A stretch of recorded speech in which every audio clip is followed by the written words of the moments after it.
ԱՄՆ նախագահ Դոնալդ Թրամփը եւ նրա ուկրաինացի գործընկեր Վոլոդիմիր Զելենսկին Ֆլորիդայում շուրջ 3 ժամ տևած հանդիպումից հետո հրաժարվել են ռուս-ուկրաինական հակամարտության ավարտի հստակ վերջնաժամկետ նշել, սակայն արձանագրել են բանակցություններում առաջընթաց է գրանցվել։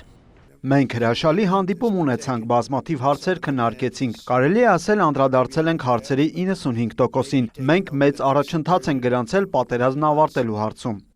Իր հերթին Զելենսկին շնորհակալություն է հայտնել Թրամփին հանդիպման համար, արձանագրել վերջին շաբաթներին ամերիկյան եւ ուկրաինական թիմերի գրանցած առաջընթացը։ Զելենսկու խոսքով անվտանգության երաշխիքների հետ կապված հարցերը լուծվել են։ Մենք քննարկեցինք խաղաղության փաստաթղթի բոլոր կետերը եւ մեծ ձեռքբերումներ ունենք։ 20 կետից բաղկացած ծրագիրը 90%-ով համաձայնեցված է, իսկ ԱՄՆ-ի կողմից Ուկրաինային անվտանգության երաշխիքների տրամադրման հարցերը 100%-ով համաձայնեցված են։ Գրեթե համաձայնեցված են նաեւ ԱՄՆ, Եվրոպա, Ուկրաինա անվտանգության երաշխիքները։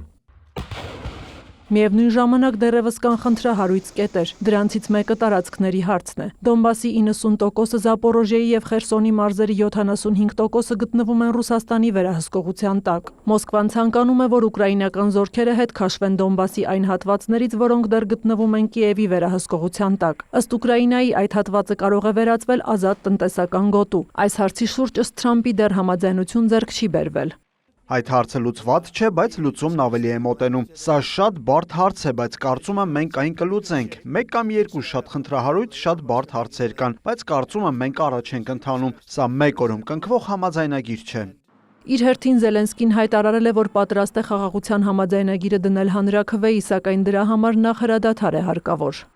Հանրաքվեի անցկացումը տարբերակներից ընդամենը մեկն է։ Հանրաքվեի կարող է դրվել ինչպես ամբողջ ծրագիրը, այնպես էլ առանձին դրույթներ։ Հնարավոր է օգտագործել նաև խորհրդանում քվեարկության հնարավորությունը։ Եթե այս ծրագիրը ոչ միանշանակ լինի մեր հասարակության համար, իհարկե հենց հասարակությունը պետք է որոշում կայացնի, որովհետև դա ուկրաինացիների հողն է, դա մեկ մարդու հողը չէ։ Զելենսկու հետ բանակցություններից առաջ Թրամփը 1 ժամից ավելի հեռախոսազրույց է ունեցել իր ռուս գործընկեր Վլադիմիր Պուտինի հետ։ Ըստ ԱՄՆ նախագահի Ռուսաստանը ցանկանում է օգնել։ Ռուսաստանը կօգնի, Ռուսաստանը ցանկանում է, որ Ուկրաինան հաջողության հասնի։ Դա մի քիչ տարօրինակ է։ Թրամփի խոսքով Պուտինը պատրաստ է Ուկրաինային էներգիա մատակարարել շատ ցածր գնով։ Ինչ վերաբերում է Ուկրաինայում հանրաքվե անցկացնելու համար հրադադարի հաստատմանը, Թրամփը նշել է, որ դա տեղի չի ունենա, քանի որ ռուսական կողմը ճիշտ չի համարում ռազմական գործողությունները դադարեցնելը, այնուհետև հնարավոր է նորից սկսելը։ Պուտին-Թրամփ հեռախոսազրույցից հետո տարածված հայտարարության մեջ այս թեմային անդրադարձել է նաև Ռուսաստանի նախագահի օգնական Յուրի Ուշակովը։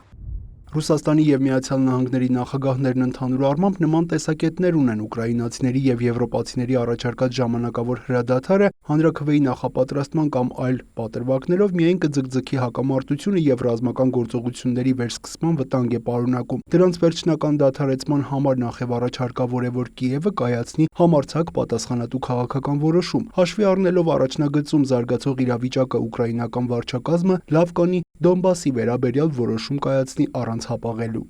Թրամփը եւ Զելենսկին հանդիպումից հետո շուրջ 1 ժամ զրուցել են նաև եվրոպացի ղեկավարների ՆԱՏՕ-ի գլխավոր քարտուղարի եւ Եվրահանձնաժողովի նախագահի հետ։ Ուրսուլա ֆոն դեր Լայենի խոսքով Եվրոպան ողջունում է բանակցություններում ձեռք բերված լավ առաջընթացը եւ պատրաստ է շարունակել աշխատել ուկրաինացի եւ ամերիկացի գործընկերների հետ այդ առաջընթացն ամրապնդելու ուղղությամբ։ Այս ջանքերում գլխավորը պետք է լինեն երկաթի նման ամուր երաշխիքներն առաջին իսկ օրվանից, նշել է նա։ Ֆրանսիայի նախագահ Էմանուել Մակրոնը հեռախոսազրույցից հետո եւս հայտնել է, որ անվտանգության երաշխիքներն առանցքային նշանակություն կունենան արդար եւ տևական խաղաղության համար։ Մակրոնի խոսքով կամեցողների կոալիցիայի անդամները հունվարի սկզբին կվերջնականացնեն յուրաքանչյուր երկրի հստակ ներդրումն այս հարցում։ Ֆինլանդիայի նախագահ Ալեքսանդր Ստուբն իր հերթին նշել է, որ քննարկվել են պատերազմը դադարեցնելու կոնկրետ քայլեր։ Իտալիայի վարչապետ Ջորջա Մելոնին էլ հայտարարել է, Ուկրաինայի հարցով բանակցություններն առաջ են շարժվել, սակայն բաց հարցեր դեռ մնում են։ Սյուզաննա Չրաղյան, Լուրեր։